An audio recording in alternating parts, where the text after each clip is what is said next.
पुराने वक्तों की बात है ख़वातीन व हज़रात कि जब लोग दावत या वलीमा किया करते तो जो बोटियां होती, गोश्त होता, वो रोटी में लपेट के दिया करते। और जब मेज़बान को लगता कि बोटियां कम हैं या गोश्त कम पड़ सकता है तो वो उसके जो अपने होते उनको खाली रोटी लपेट के दे दिया करता। यूँ देखने वाले समझते कि इस रोटी में भी गोश्त मौजूद है।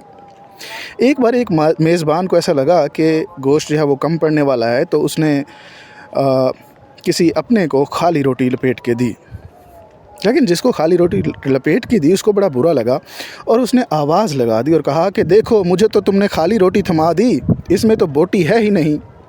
तो जो मेज़बान था उसने कहा, माज़रत, मुझे माफ़ कर दीजिएगा, मैं आपको अपना समझ रहा था, इसलिए मैंने आपको खाली रोटी दी, ये बोटी लीजिए। तो ख़वातीन व हज़रात, हमारी ज़िंदगी में भी ऐसा ही होता है कि बाज़ औक़ात हम किसी को अपना समझ रहे होते हैं, लेकिन वो भरी महफ़िल में हमारी इज़्ज़त को नुकसान पहुंचा के ये साबित करते हैं कि वो हमारे अपने नहीं हैं।